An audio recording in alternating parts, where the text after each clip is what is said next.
সিনটা এরকম ছিল যে গৌরবদার গাড়ি এভাবে বেরিয়ে যাবে, হ্যাঁ। আমি রাস্তায় দাঁড়িয়ে আছি, কাদা ছিটকবে আমার মুখে। হ্যাঁ, সাহিত্যের সেরা সময় কড়ি দিয়ে কিনলাম উপন্যাস, যেখানে যে সিনেমাটা সবাই দেখেছে, সেখানে আমি লক্ষ্মী চরিত্রটি অভিনয় করি। ফেরা বলে একটা নাটক করেছিলাম, যেটা সৌমিত্র স্যারের সাথে আমার কাজ করার সুযোগ হয়েছিল। মানে কি বলবো, উনি মানুষটা এত বড় স্টার। পরে আমার কাছে এই কাজটা আসে, চরিত্রটা খুব ইন্টারেস্টিং ছিল। আমার চরিত্রটা ছিল একেবারে সাদামাটা চরিত্র। আমাকে বড় মোটা ফ্রেমের কালো চশমা পরানো হতো, দাঁতে ব্রেসেস লাগানো ছিল। মিঠাই বেসিক্যালি অগ্নিরূপমা শেষ হয়ে যাওয়ার পরে বেসিক্যালি আমাকে প্রায় ৬ মাস কোনো সোশ্যাল নেটওয়ার্কিং সাইটে আমাকে করতে দেওয়া হয়নি। আমি আবার আকাশ আটে শ্রেয়সী বলে একটা সিরিয়াল করতাম, সেটাই লিড ক্যারেক্টারই করতাম। মোটামুটি নিজের পায়ে দাঁড়ানোর জন্য স্ট্রাগলটা ইজ কম্পালসারি, সুতরাং ওটাকে স্ট্রাগল হিসেবে ধরোই না।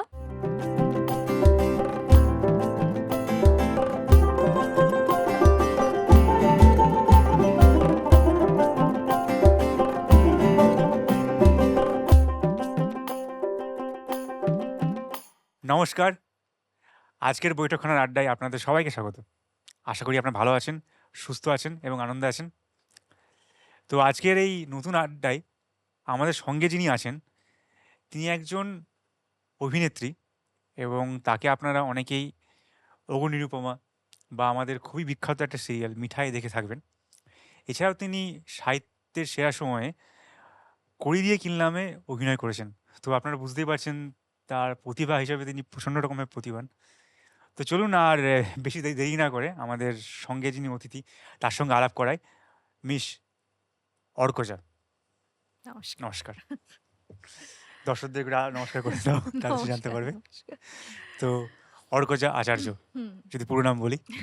তো আমাদের অনুষ্ঠানে আসার জন্য ধন্যবাদ। আসতে আশা করি অসুবিধা হয়নি। না, না, না। তো আমাদের কাজ শুরু হওয়ার জন্য, এখানে আসার জন্য ধন্যবাদ। আমাদের সময় দেওয়ার জন্য ধন্যবাদ। আমাকে নিয়ে আসার জন্য ধন্যবাদ। সেটা না, তুই তো অনেক বড় শিল্পী, আমাদের কাছে আসছে এটা অনেক বড় ব্যাপার। শিল্পীরা বড় ছোট হয় না, শিল্পীরা শুধু শিল্পী হয়। কি বড় একটা কথা বলে দিলে তুই। সেই তো আমাদের যদি আমরা প্রথম কাজ দিয়ে ধরি, তোমার প্রথম কাজ অগ্নিরূপমা কোন চ্যানেলে এটা ছিল? এটা ছিল স্টার জলসায়। আচ্ছা, এটা কোন হুম। সালে কাজ করেছো? এটা আমার শুরু হয়েছিল মানে বলবো একদম কোভিডের পরে। আচ্ছা, জাস্ট কোভিড শেষ হয়েছে আর আমি এই ব্রেকটা পেয়েছিলাম। কোভিড, আচ্ছা। সবাই বলে যে কোভিড সবার কাছে খুব কালো যুগ আরকি।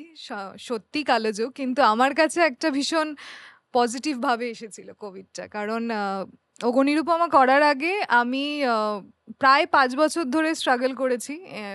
অভিনয় জগৎ বুঝতেই পারছো কতটা কঠিন হয়। ৫ বছর ধরে অডিশন দিয়ে এসেছি, বা কোনো কিছুই হয়নি, যা হয় আরকি।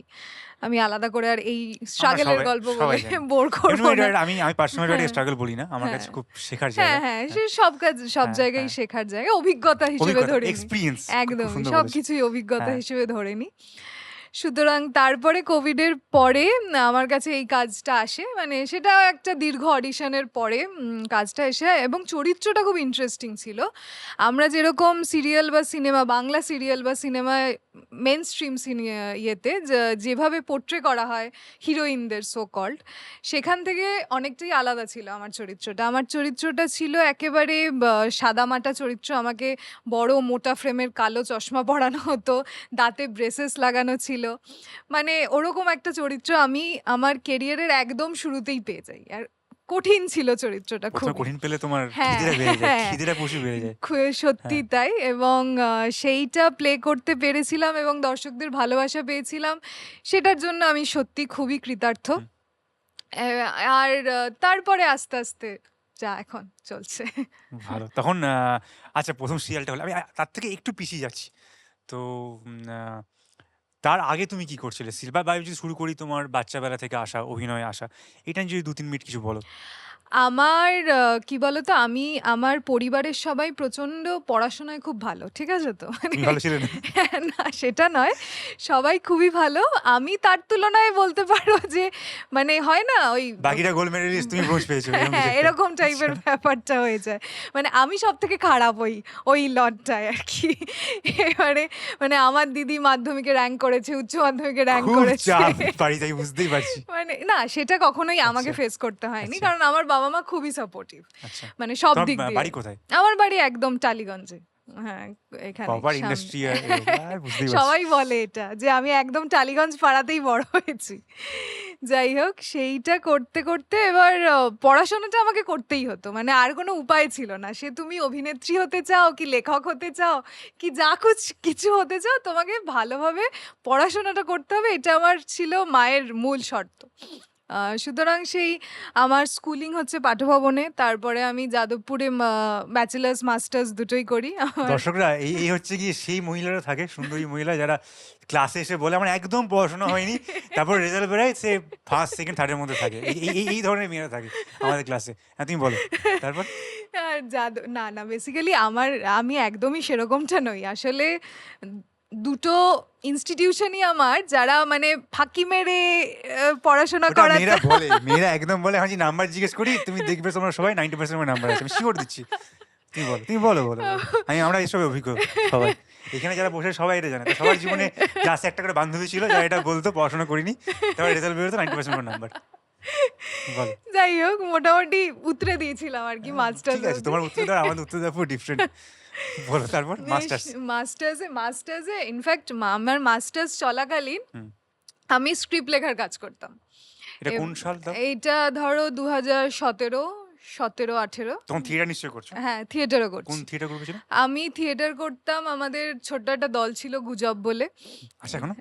সেই দলটা আছে, আমি আর দলটার সাথে অ্যাসোসিয়েটেড নই, কাজের কারণে, বিভিন্ন কারণে। ছোট দল ছিল গুজব বলে। তাছাড়া আমি ফেরা বলে একটা নাটক করেছিলাম, যেটা সৌমিত্র স্যারের সাথে আমার কাজ করার সুযোগ হয়েছিল। এই ফেরার বোধহয় পেপারে বোধহয় কাটিং হ্যাঁ, পোস্টার হ্যাঁ, দেখেছিলাম। হ্যাঁ, ওয়াও, কার সঙ্গে কথা বলছি আমি। তারপর? ফেরাতে আমি একটা ছোট্ট চরিত্র করেছিলাম, হ্যাঁ। যেখানে সৌমিত্র স্যারের সাথে কাজ করব বলে। ভীষণ ভাগ্যবান। হ্যাঁ, মানে মানে ওনার সাথে আমি দুটো নাটক করেছিলাম, বিদেহী এবং ফেরা। দুটো নাটকেই মানে কি বলবো, উনি মানুষটা এত বড় স্টার, সেটা প্রথম দিনেই ওই ইমেজটা ভেঙে দিয়েছিলেন সম্পূর্ণ। আমরা জাস্ট নতুন কয়েকজন 18-19 বছরের ছেলে মেয়ে যাচ্ছি থিয়েটার করতে, আর উনি একজন যাকে ছোটবেলা থেকে আমরা স্টার লেজেন্ড। ছেড়ে দাও, মানে হ্যাঁ। যাকে দেখে আমরা বড় হয়েছি, মানে হ্যাঁ, এখনো just। চোখ বন্ধ করলে ফেলুদা, সৌমিত্র। হ্যাঁ, ঠিক আছে, জাস্ট মানে ওই মানুষটাকে চোখের সামনে থেকে দেখে না, মানে ওনার সামনে ডায়লগ বলবো কি হাত পা কাঁপছে রীতিমতন। কিন্তু উনি জাস্ট ব্যাপারটাকে একদম সহজ করে দিলেন। এবং ওনার সাথে একই গাড়িতে করে আমরা যেতাম, সবার সাথে একসাথে থাকতে উনি পছন্দ করতেন। একসাথে আমরা গাড়ি করে খুব বাইরে ভাগ্য বাইরে দিল। শো করতে যেতাম। তারপর? তারপর উনি সব মানে সত্যজিৎ রায়ের সাথে কাজ করার অভিজ্ঞতা শেয়ার Wow! করতেন আমাদের সাথে, মানে ওটা আর কি এটা আলাদা এটা আমার এক্সপিরিয়েন্স। সঙ্গে হয়েছে, আমি সাবিত্রী আন্টির সঙ্গে কাজ করেছিলাম একটা। হ্যাঁ, হ্যাঁ, হ্যাঁ। তো সাবিত্রী আন্টি খুব চেনা জানা মানে আছে, এখন কাজ হয়। আর আমার যে বন্ধু আছে প্রিয়দর্শী ব্যানার্জি, উনিও পরিচালক, তো ওনার খুব ক্লোজ, এবং একটা কাজে সাবিত্রী সঙ্গে আমাদের কথা চলছে এখন। তো আমার সৌভাগ্য যে আমি কোনো একটা কাজে আমি যদি অ্যাসিস্ট করছিলাম হুম, প্রিয়দর্শীকে, হুম, হুম, হুম। তো একটা সিন আমি ওনাকে বোঝানোর সুযোগ পেয়েছিলাম। তো তার আগে উনি অনেক অন্য কথা বলছেন, যখন সিন বোঝানো শুরু করলেন না, তো উনি চেঞ্জ হয়ে গেলেন পুরো, একদম চেঞ্জ, মানে একদম, এইভাবে। একদম, একদম। মানে ধরুন তার আগে আমাকে দাবি দাওয়া করছি, একটু বকাঝকা করছি, আমি বললাম আন্টি একটা কথা ছিল। হ্যাঁ বলো, কি বলছো? হ্যাঁ, হ্যাঁ, হ্যাঁ, ডিরেক্টর বললো এই সিনটা বোঝাতে হবে। হ্যাঁ হ্যাঁ, বলো, পুরো এই চেঞ্জ। হ্যাঁ, আর যেভাবে উনি প্রশ্ন হ্যাঁ। করছেন, তুমি বিশ্বাস করবে নরগোজা, আমি যে নতুন অভিনেত্রীর সঙ্গে কাজ করি, তারাও এত প্রশ্ন করেন না। মানে উনি একদম খুঁটে করে এইটা হবে, আমি কি এটা করে দেখাবো? না আন্টি আপনি লেজেন্ড, আমি কি বলবো, মানে এরকম ধরনের ব্যাপার। ঠিক আছে, তাই জন্যই উনি সাবিত্রী লেজেন্ড, হ্যাঁ। আর চট্টোপাধ্যায় তারপর শেষের basically। দিকে যখন উনি কাজ করছেন না, যাই হোক, এটা আমার অ্যাক্সিডেন্ট না, তোমার হ্যাঁ, accident। না, না, না, তো না, মানে অবশ্যই। উনি তখন উত্তম কুমারের সঙ্গে কাজ করা, সৌমিত্রের সঙ্গে কাজ করা, এই এক্সপিরিয়েন্স গুলো বলছে, ফ্যাসিনেশন। মানে আমি ভাবছি ওয়াও, এরকম ভাবে কাজ হচ্ছে, হারিয়ে যায় ব্যাপারটা বলতে। না ওকে ওকে ওকে, হ্যাঁ উত্তম কুমার এভাবে কাজ করতো, ও আর সৌমিত্র এভাবে কাজ করতো, ওকে ওকে, আচ্ছা তাহলে বাকিরা এভাবে কাজ করতো। এটা শুনতে হেভি লাগে। হেব্বি সত্যি, মানে ওটা আলাদা একটা, কি বলবো, আমরা মুগ্ধ হয়ে শুনতাম এই গল্পগুলো, কারণ আমরা এই মানুষগুলোকে টিভির পর্দায় দেখেছি, হ্যাঁ। সিনেমার পর্দায় তো দেখার সুযোগ হয়নি। না। অতি উত্তমের জন্য যদিও মানুষের সুযোগ হচ্ছে হচ্ছে। এখন। আমরা টিভির পর্দায় দেখেছি, এবং তখনকার আমি একদমই পুরনো সিনেমার ভক্ত। এটা আমিও, বলতে হ্যাঁ। পারো। এখনো কারণ দেখি যদি, হ্যাঁ। মানে তখনকার দিনের গল্পগুলো এতটাই মানুষকে টানতো এবং মানুষকে কি বলবো এনগেজ রাখতো, সেই মানুষটার থেকেই আমি ওই গল্পগুলো শুনতে পাচ্ছি। সুতরাং বিহাইন্ড দ্য সিন হ্যাঁ। তারা কিভাবে করছে। আর ব্যাপারটা কি মানে আমরা শিল্পী হিসাবে এদের হুম। মতো হতে চাই, হুম, হুম, হুম, হুম, তাই না? মানে হুম। আমি জানি বাকিদের কি অবস্থা, বাট আমরা এদের মতো হতে চাই। তো তখন তাদের থেকে এক্সপেরিয়েন্স শোনা যে তারা কিভাবে এই জায়গাটা অ্যাচিভ করেছে, তখন মানে মনে হয় আমরা যদি এরকম করতে পারি, মনে হয় হুম, না? হুম, সত্যি বল, হুম, মনে হয় না? হুম, হুম। এরম যদি একদমই, এরম যদি একদমই, করতে পারি, একদমই, তারপরে একদমই। কোথাও না কোথাও ইমাজিন করি যদি এরম জায়গায় যদি আমরা থাকতাম হ্যাঁ, ওই হ্যাঁ। টাইমে, যদি সত্যজিতের সঙ্গে যদি আমরা স্যারের সঙ্গে ফিরোদায় কাজ শোনার গেলে কাজ করতে পারতাম। একদমই, তো একদমই। মানে ওটা তো ফ্যাসিনেশন ছোটবেলায় ছিলই। তারপর দিয়ে যদি মানে ফিরোদা বলে তো এটা যাক তুমি খুব ভাগ্যবান। আমি আড্ডা থামিয়ে দেবো চলতে থাকলে। তাই গল্পে ফেরত আসছি। আমাকে একটু প্রফেশনাল হতে হবে। আমি সঞ্চালক। হুম। সরি দর্শকরা কিছু মনে করবেন না। একটু ভেতর থেকে একটা ফ্যানবয়িজম বেরিয়ে এসেছে। তো যাই হোক, তো ২০১৮ য় তুমি মাস্টার্স করছো এবং স্ক্রিপ্ট লিখছো তখন এবং অভিনয় করছো। তো তখন কি ভাবছিলে? অভিনয়ের দিকে যাবে না লিখবে, এরকম কিছু কোনো আইডিয়া ছিল, না শুধু অভিনয়টাই? হ্যাঁ, আমার স্ক্রিপ্ট লেখার কাজটা হয় না মানে ওই কলেজে পড়ছি, একটু খুচরো টাকা হলে ভালো হয়। পকেট মানিটা বাবা-মার থেকে চাইতে হবে আসলে না। লেখা বেরিয়েও আসতো কলেজের হ্যাঁ, সময়। হ্যাঁ। মানে বন্ধু-বান্ধবদের খাওয়াতে পারছি। হ্যাঁ, এটাই হ্যাঁ। একটা বড় অ্যাচিভমেন্ট অ্যাচিভমেন্ট তখন। তখন। আ তখন তো সেইজন্য ৳১০০ হ্যাঁ, পাওয়া অনেক বড় হ্যাঁ, ব্যাপার। হ্যাঁ, অনেকটাই বড় হ্যাঁ। ব্যাপার। সুতরাং সেই সময় সেইজন্যই কাজটা করা ছিল। কিন্তু আমি কাজটা আস্তে, আস্তে ভালোও বেসে ফেলি বলতে পারো। কারণ স্ক্রিপ্ট লেখা কাজটা খুব আমি সিরিয়ালেরই স্ক্রিপ্ট লিখতাম। সুতরাং কাজটা ভীষণই কঠিন ছিল। কারণ তখন আমাদের ১৪ ঘন্টা শুটিং হতো না। আমাদের প্রায় ২৪ ঘন্টা শুটিং হতো। মানে আমি ক্লাস করতাম। আ মানে আমাদের সিএল এর লেজ বলে একটা জায়গা আছে। ওখানে বসে, বসে স্ক্রিপ্ট লিখতাম। আবার ক্লাস করতাম, আবার স্ক্রিপ্ট লিখতাম। আবার বাড়িতে আসতাম। মানে একটা হ খিচুড়ি কি মার্কা করে জীবন ম্যানেজ ছিল করতে? আমার। তারপর থিয়েটার করতে যেতাম। মানে একটা তুমি তো অদ্ভুত স্ক্রিপ্টে প্রেম প্রপোজাল লিখে দেবে লোকজন। সত্যি তাই। Sorry for this. কি করে ম্যানেজ করতে? মানে তখন হয়ে যেত আরকি। বয়স কম ছিল, হয়ে হ্যাঁ, গেছে এটা আরকি। সত্যি কথা।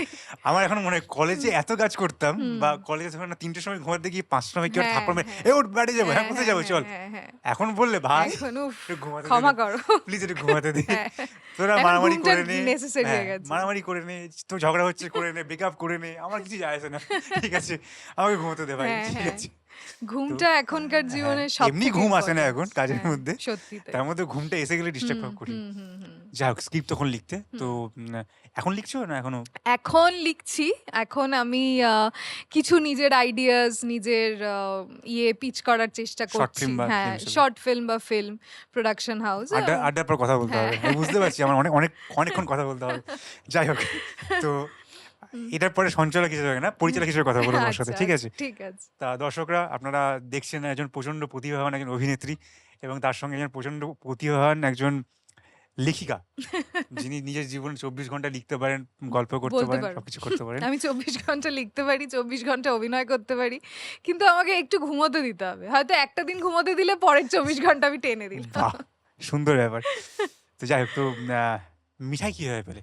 মিঠাই বেসিক্যালি 'অগ্নিরূপমা' শেষ হয়ে যাওয়ার পরে হয় না মানে ১ম সিরিয়াল পেয়ে তো গেলাম, ঠিক আছে। প্রচণ্ড ফাটিয়ে কাজ-টাজ করে নিলাম। তারপর শেষ হয়ে যাওয়ার পরে কি করব? কিচ্ছু জানি না। কাউকে চিনি না। জাস্ট কাজের সূত্রে আমার প্রোডাকশন হাউস ছিল 'অ্যাক্রোপলিস', তাদেরকে চিনি। আর 'স্টার জলসার' কিছু মানুষজনকে চিনি। তার বাদবাকি বাইরে কিচ্ছু চিনি না। এবং আমার যেটা ইন্টারেস্টিং ছিল আমার লুকটার জন্য বেসিক্যালি আমাকে প্রায় ৬ মাস কোনো সোশ্যাল নেটওয়ার্কিং সাইটে আমাকে করতে দেওয়া হয়নি। কেন? কারণ আমার লুকটা ভীষণ মানে আমাকে যেরকম দেখতে সেরকম দেখতে লাগবে না আরকি। ও আচ্ছা, তাই সেজন্য। জন্য মানে সিক্রেসি। হ্যাঁ, আমি আসলে কিরকম দেখতে সেটা যাতে মানুষ বুঝতে না পারে। তাই জন্য আমি প্রায় ৬ থেকে ৭ মাস অগ্নিরূপমার সময়। হ্যাঁ, 'অগ্নিরূপমার' সময় সোশ্যাল মিডিয়াতে ছিলাম না। এবং আমাদের অভিনেত্রীদের জীবন এখন এমনই হয়ে গেছে যে সোশ্যাল মিডিয়া কেন্দ্রিক হয়ে গেছে অনেকটাই। মানে কিছু করার নেই এটা। মানে আমি নিজে মানে অডিশনস হয়, ডেফিনিটলি অডিশনস হয়। কিন্তু মেক্সিমাম কাস্টিং এখন সোশ্যাল মিডিয়া থেকে হয়। এটা দুঃখজনক হলেও এটা রিয়ালিটি, কিছু করার নেই। সেখান থেকে আমি নেই। আমি সোশ্যাল মিডিয়া প্ল্যাটফর্মে, শুধু সোশ্যাল মিডিয়া প্ল্যাটফর্ম কেন, আমি কোনো মিডিয়ার কাছে পাবলিকও যেতে পারো। পাবলিক যেতে পারতাম না। মানে অনেক রেস্ট্রিকশনস ছিল।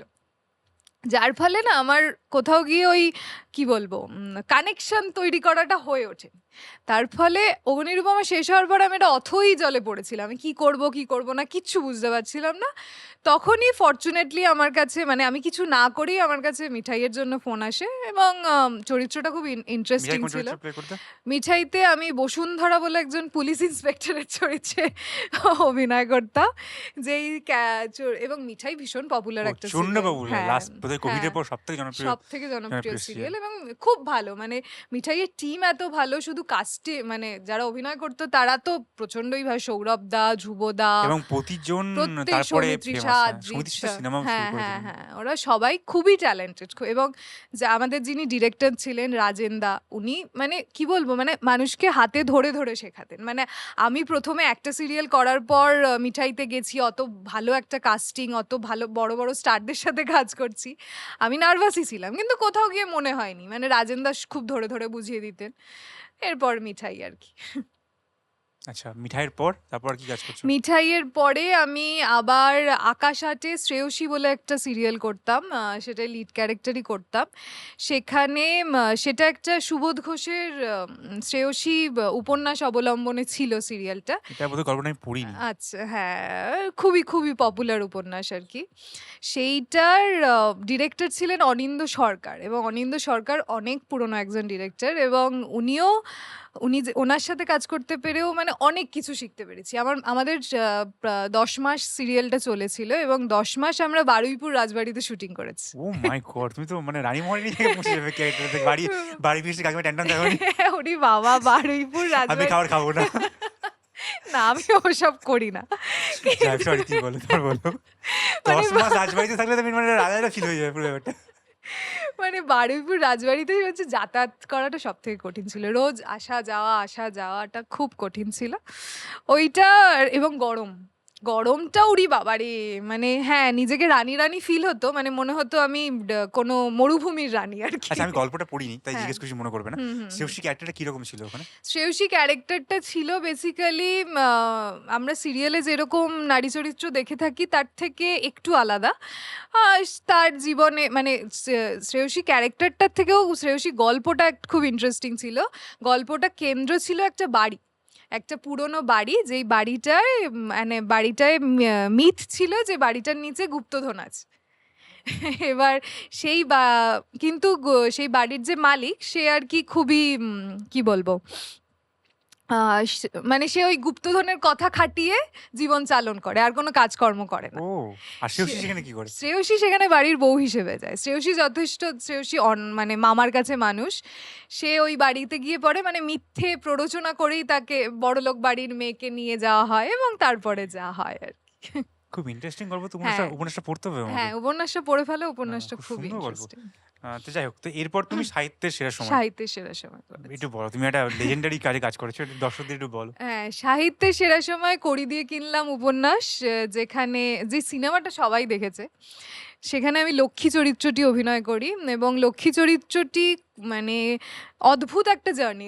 3 মাস হয় সাহিত্যের সেরা সময়, তার মধ্যেই আর কি পুরো চরিত্রটার জার্নিটা তুলে ধরা হয় এবং সেখানে মানে চরিত্রটা প্রথমে ভীষণ সহজ সরল চরিত্র ছিল, তারপরে আস্তে আস্তে সময়ের মানে সময়ের ইয়েতে এবং ওর যে বর ছিল তার খারাপ অবস্থা হয়, তার জন্য চরিত্রটি মানে একজন কি বলবো সোকল ল্যাম্পপোস্টের নিচে দাঁড়ানো মহিলা হয়ে ওঠে আর কি। এবং মানে খুব অদ্ভুত অসাধারণ ক্যারেক্টার গ্রাফ, এবং তারপরে শেষে গিয়ে মানসিক ভারসাম্যহীন হয়ে যায় আর কি। সেই ক্যারেক্টারটা 3 মাসের মধ্যে ফুটিয়ে তোলাটা একটা চ্যালেঞ্জ ছিল আমি আমার এই কাছে। প্রশ্নটাই আসছিলাম। তার হ্যাঁ। তার মধ্যে শুধু চ্যালেঞ্জ শুধু 3 মাসের জন্য না। সমস্যাটা হচ্ছে দাঁড়িয়ে এটা এমন একটা গল্প যেটা বাঙালিদের খুশি করাটা কঠিন। হ্যাঁ, খুব কঠিন, খুব কঠিন। তো অপর্ণা সেটা সেন করেছিলেন হ্যাঁ, চরিত্রটা। মানে এটা এমন গল্প তুমি করতে গেলে তোমার মাও তোমাকে বলবে, হ্যাঁ, ঠিক করে করবি। হ্যাঁ, ঠিক আছে? হ্যাঁ। তো এটা কিরকম ছিল তোমার করতে যাওয়ার আগে? একটা চাপ। এই আমি সেম প্রশ্নটা আমাদের এখানে মনে এসেছিল। আমাদের টিমের খুব ক্লোজ একজন। তো আমি ওকেও জিজ্ঞেস করেছিলাম ঠিক আছে। তো তুমি কিভাবে চাপটা নিয়েছিলে? চাপটা নিয়েছিলাম বলতে চাপটা না নিয়ে চাপটা নিয়েছিলাম। এক্সাক্টলি। মানে বেসিক্যালি চাপটা যদি আমি নিয়ে ফেলতাম তাহলে আমি চরিত্রটা অভিনয় করতে একদম, পারতাম একদম। না। তাই আমি পুরোটাই ছেড়ে দিয়েছিলাম আমাদের ডিরেক্টর সজলদার হাতে।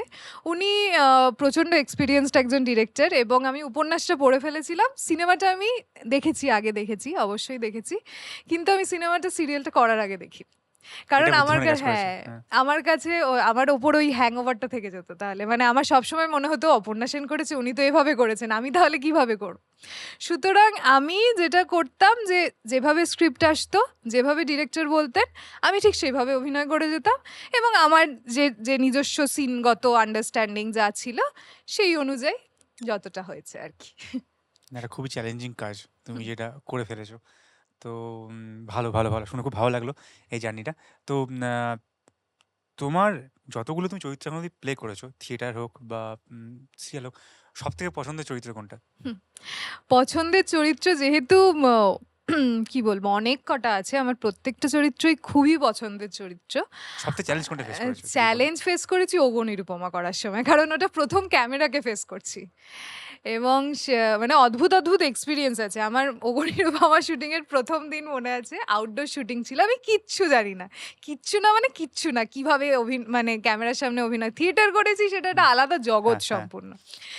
ক্যামেরার সামনে কিভাবে অভিনয় করতে হয় এবং আমার যিনি কো-অ্যাক্টর ছিলেন গৌরব, গৌরব ভীষণ হেল্পফুল ছিল। মানে ওর সাথেই আমার ম্যাক্সিমাম সিনস থাকতো এবং যারা বাকি কো-অ্যাক্টরস সিনিয়র অ্যাক্টরস তনুকাদি সবাই খুবই হেল্প করেছিলেন। তবুও ১ম দিন আমি আর গৌরবদাই ছিলাম আরকি বেসিক্যালি।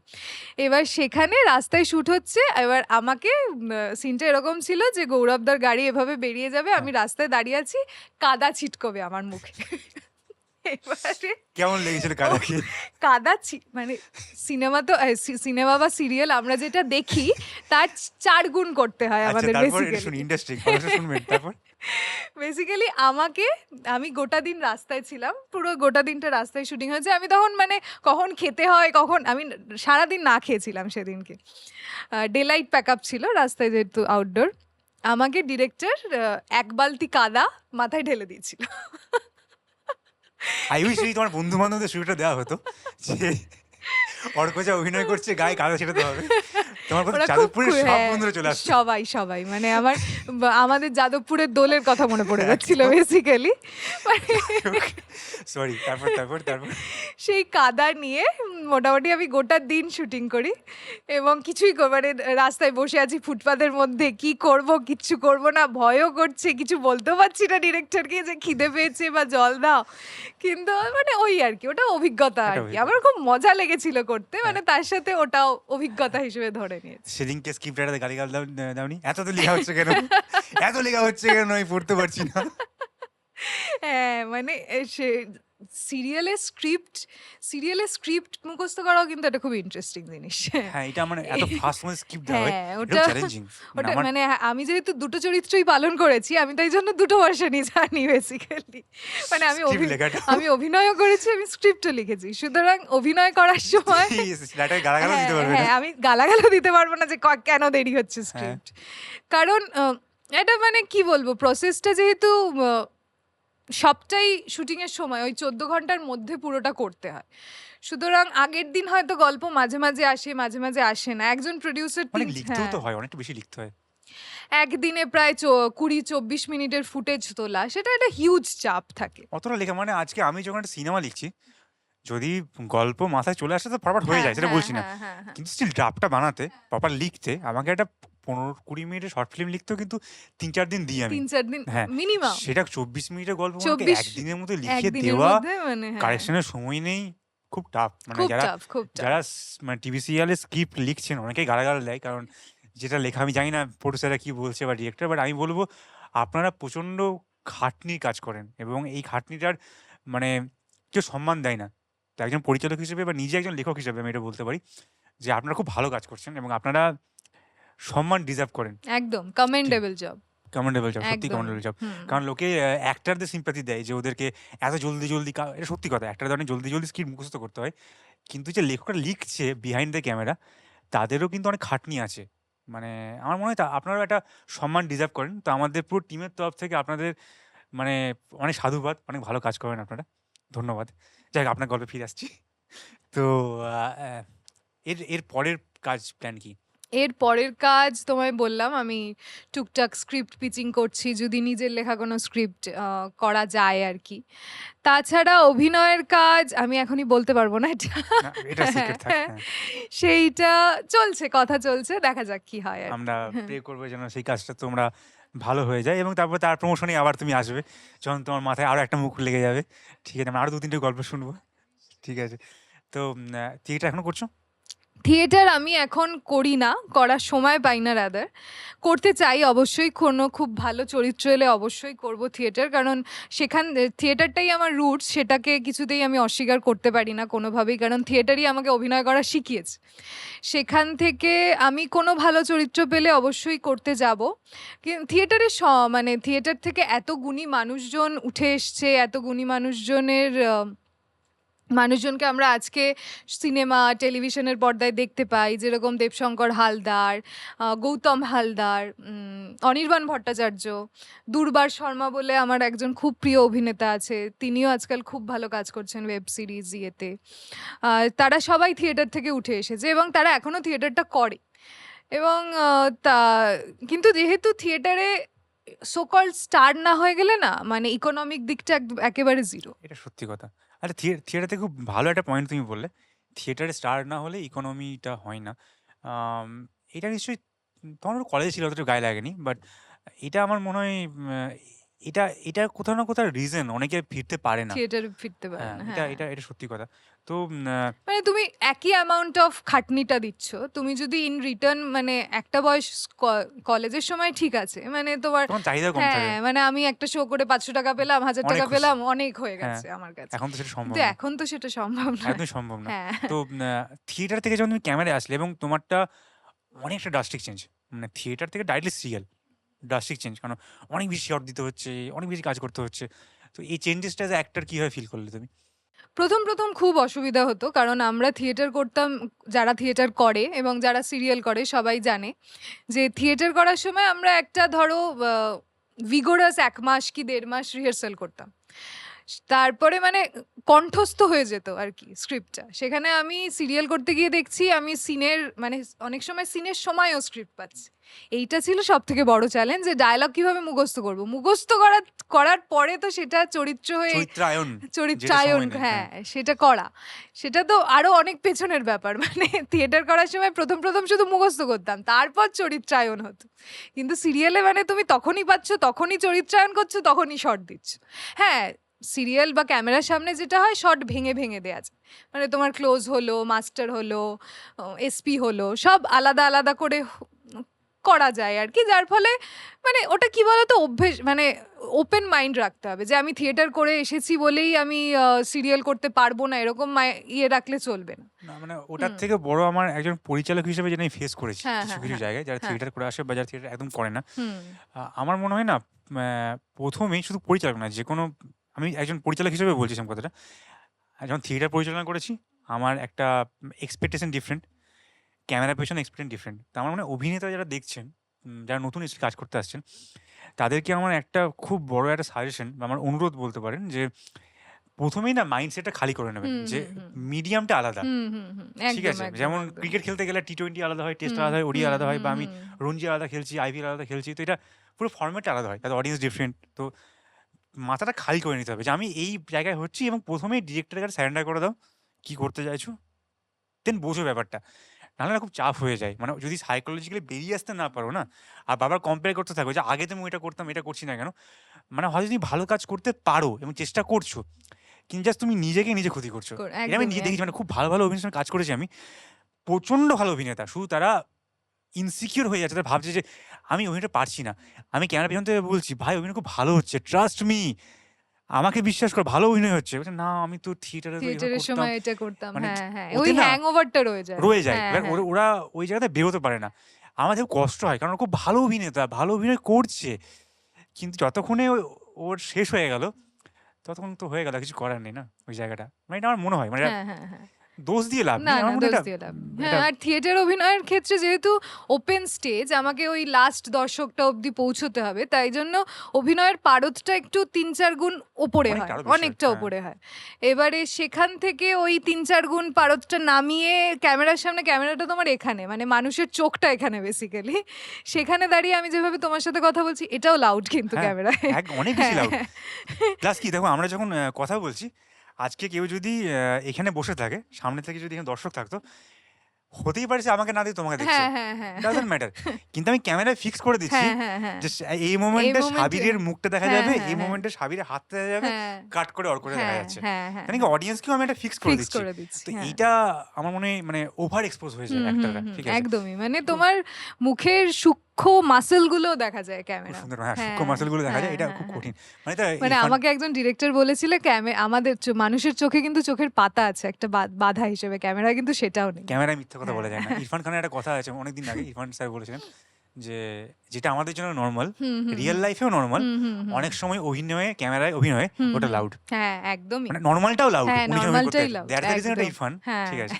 আর নমস্য ঠিক আছে, ব্যক্তি। একদম। আর ওখানে কাজল একবার বলেছিলেন একটা ইন্টারভিউতে, কোনো একটা এতে, যে তুমি জীবনে সবকিছু করতে পারো, ক্যামেরাকে মিথ্যা বলতে পারবে না, একদম না। ঠিক আছে? এটা দূরের কথা, খুব সত্যি। তোমার তোমার মনে হয় যেটা মেনে নেওয়াটা উচিত।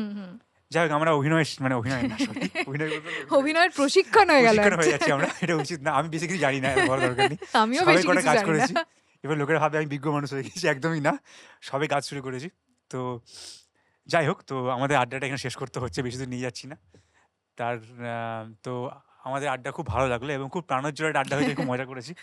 তো আড্ডা শেষে আমরা স্ক্রিপ্ট নিয়ে আর অভিনয় নিয়ে অনেক কথা বলবো, আচ্ছা, আশা করছি যেটা নিশ্চয়ই। কথা বলা যাবে।